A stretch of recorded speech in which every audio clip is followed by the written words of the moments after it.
Good afternoon. This is Akashvani, and I am Anuja Kumar with the midday news.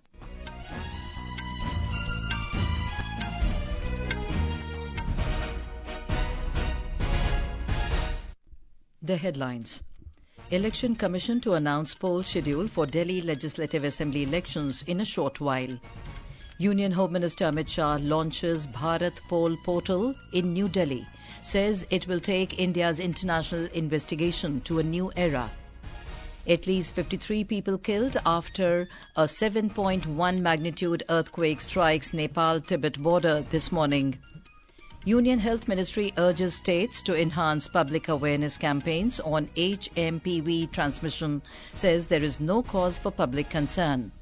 Rescue operation underway for trapped workers in coal mine in Assam, and in badminton, India's Treesa and Gayatri Gopichand advances to round of 16 at Malaysia Super 1000 in Kuala Lumpur.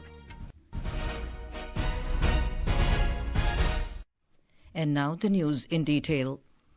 The Election Commission will announce the poll schedule for Delhi Legislative Assembly elections in a short while. The poll panel will hold a press conference to announce the schedule. Our correspondent reports that the term of the 70-member Delhi Assembly will end on the 23rd of next month. More than 1,55 lakh voters are registered in Delhi, comprising over 83 lakh male voters and 71 lakh female voters, among others. According to Delhi's Chief Electoral Office, more than 52,000 voters have been added between the age group of 18 to 19 years in the last 2 months. Vikaspuri Assembly has the largest number of electors with over 4,62,000 voters, while Delhi Kant Assembly has the smallest electorate base with 78,893 electors. Meanwhile, political parties in the capital are already in the election mode. The ruling Aam Aadmi Party has announced its candidates for all the assembly seats in the national capital, while the BJP has so far announced 29 candidates. The Congress also released the third list of candidates for the upcoming Delhi polls, bringing the total number of contestants to 48 for the 70-member legislature. Priya Mandal for Akashvani News, Delhi. Home Minister Amit Shah launched the BHARATPOL portal developed by Central Bureau of Investigation in New Delhi today. The BHARATPOL portal is aimed at streamlining the processing of all requests for international assistance through Interpol, including the issuance of red notices and other colour-coded Interpol notices. Speaking on this occasion, Union Home Minister Amit Shah said BHARATPOL will take the international investigation into a new era. He said now the investigating agencies will be able to connect with the Interpol to get the required information. He said it will help in dealing with the cases related to drug trafficking, arms smuggling, terrorism-related crimes and human trafficking.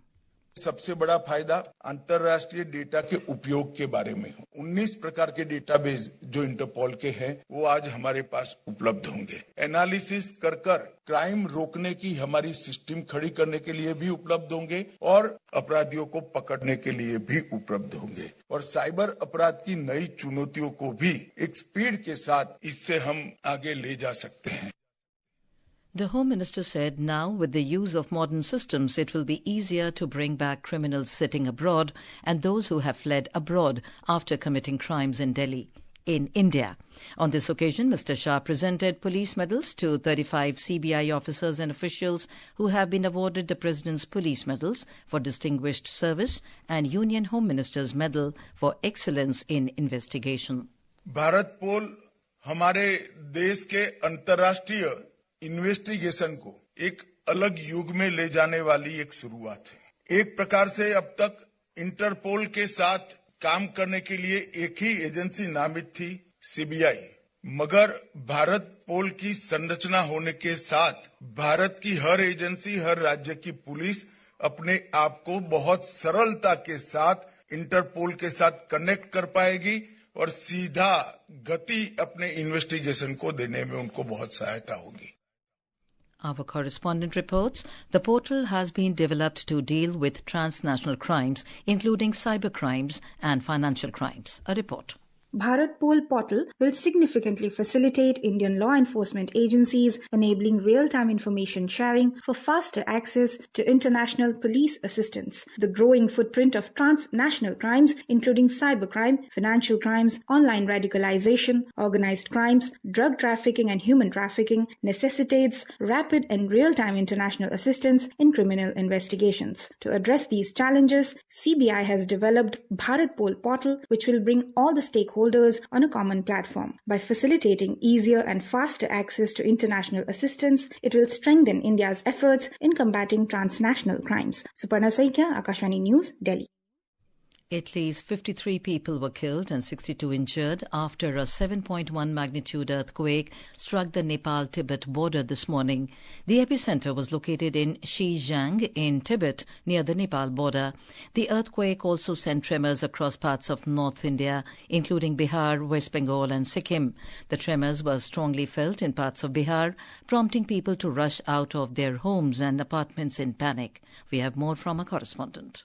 The Katmandu Valley felt earthquake tremors at 6:50 a.m. early this morning. The earthquake measured 7.1 on the Richter scale and hit 93 km northeast of Lumpur in Nepal. According to the Department of Minerals and Geology in Nepal, the epicenter of the earthquake is Dingi County of Tibet in China. The tremor occurred at 6:50 a.m., which panicked people mostly in the eastern hilly district, which borders Tibet in China. The tremor was felt in the Katmandu Valley and its vicinity, forcing people to rush to the streets. Detailed information and reports on any casualties are awaited. Shweta Singh for Akashvani News, Katmandu.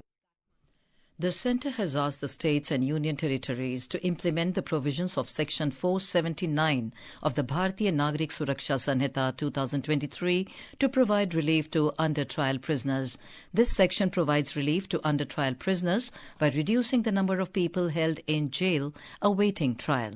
The Union Home Ministry has written a letter to the Chief Secretaries of all the states and union territories in this regard. Under the new rule, first-time offenders can be released on bond after serving one-third of the maximum period of imprisonment.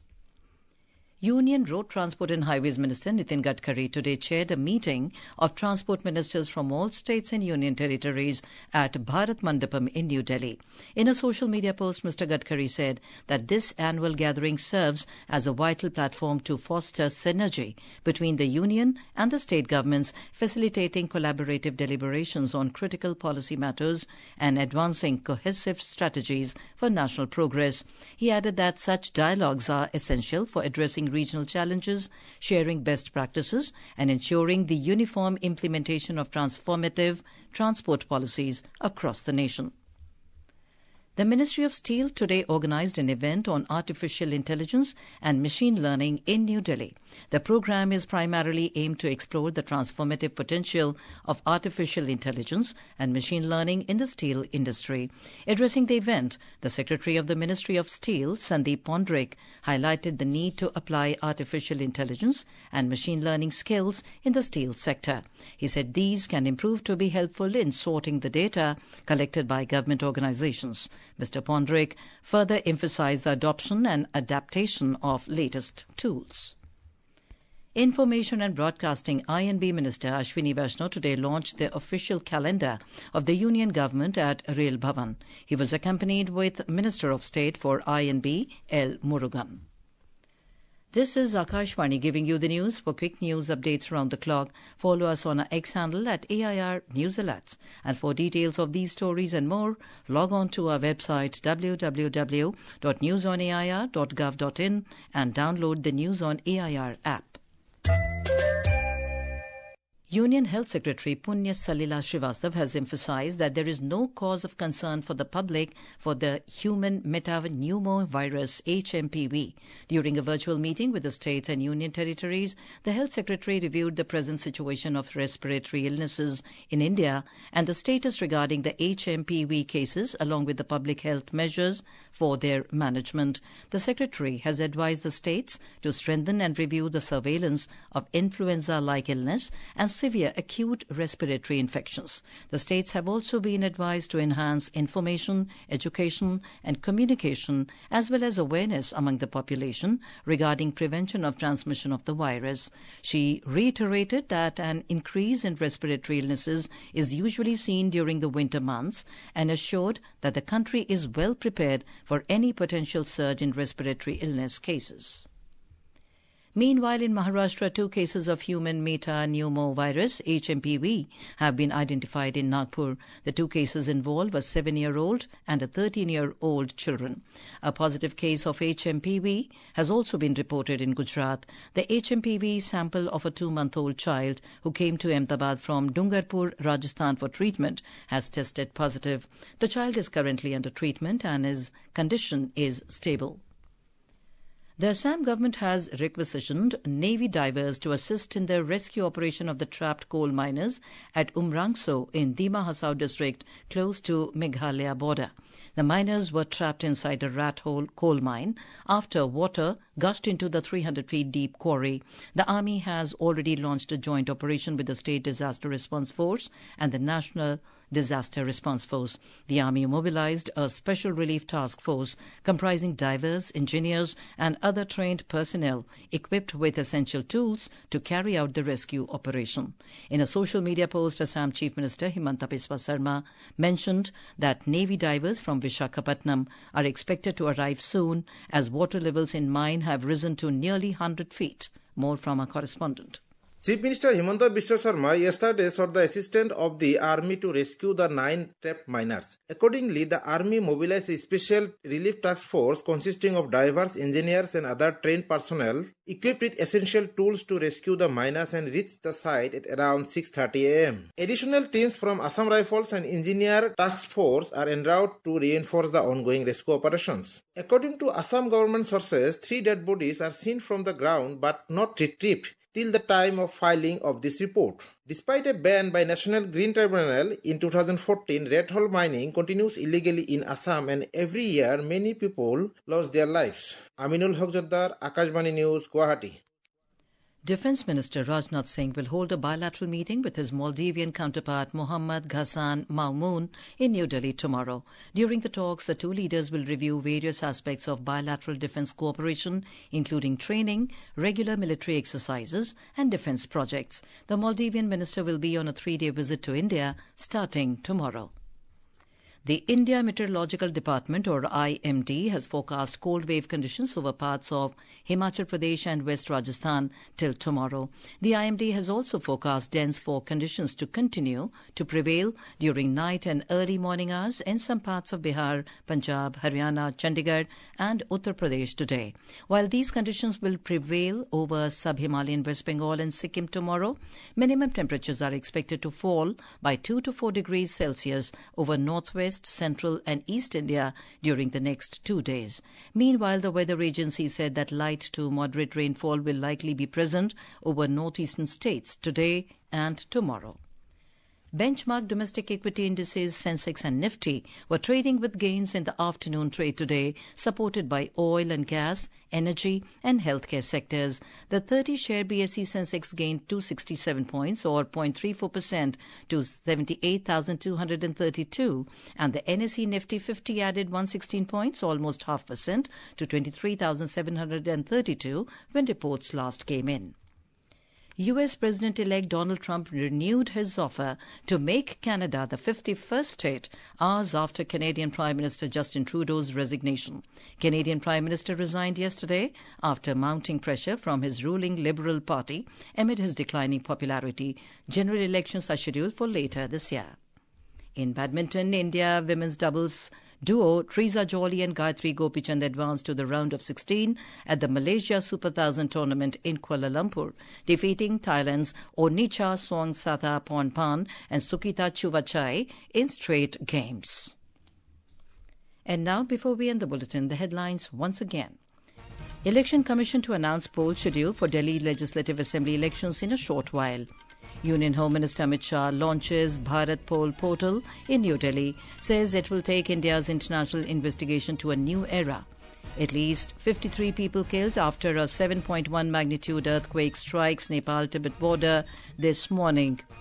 Union Health Ministry urges states to enhance public awareness campaigns on HMPV transmission, says there is no cause for public concern. Rescue operation underway for trapped workers in coal mine in Assam. And in badminton, India's Treesa and Gayatri Gopichand advances to round of 16 at Malaysia's Super 1000 in Kuala Lumpur. And with that, we end the midday news.